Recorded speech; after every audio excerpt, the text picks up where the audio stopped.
আসছে বছর হজের জন্য সরকারি ও বেসরকারি মাধ্যমের প্যাকেজ ঘোষণা করেছে সরকার, যার মধ্যে সরকারি মাধ্যমে নির্ধারণ করা হয়েছে দুটি হজ প্যাকেজ।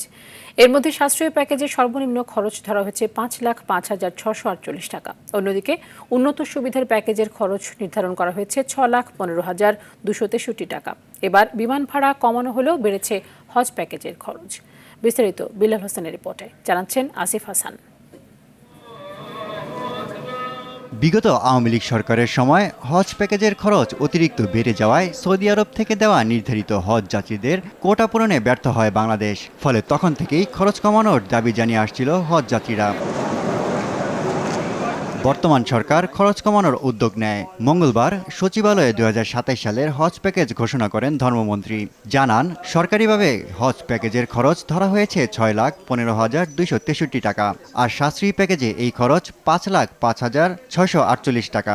সরকারি মাধ্যমে আমরা দুটি হজ প্যাকেজ নির্ধারণ করেছি, যথা হজ প্যাকেজ ১। এই প্যাকেজে হজ যাত্রীদের মক্কায় হারাম শরীফের বহির্চত্বর হতে প্রায় ১,০০০ থেকে ১৪০০ মিটারের মধ্যে এবং মদিনায় মার্কাজি এরিয়ার আবাসন সুবিধা দেওয়া হবে।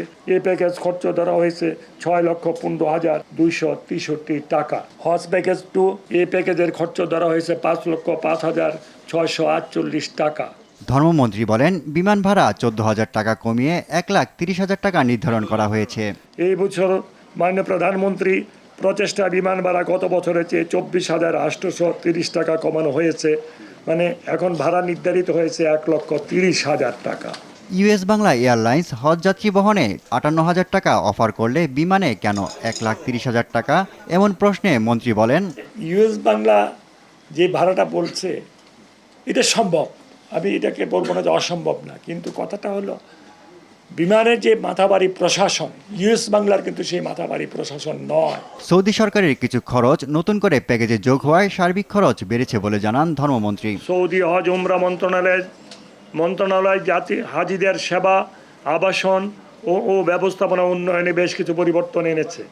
তারা মক্কা এবং মদিনায় হজ যাত্রীদের আবাসন, যাতায়াত, ক্যাটারিং, তাঁবু ও সার্ভিস প্যাকেজকে একটি সম্মিলিত প্যাকেজের মধ্যে আনার ঘোষণা দিয়েছেন। ২০২৭ সালের হজ নিবন্ধন শেষ হবে ২৪ সেপ্টেম্বর, আর চাঁদ দেখা সাপেক্ষে হজ ফ্লাইট শুরু হওয়ার সম্ভাব্য তারিখ ৮ এপ্রিল। আসিফ হাসান, RTV, ঢাকা।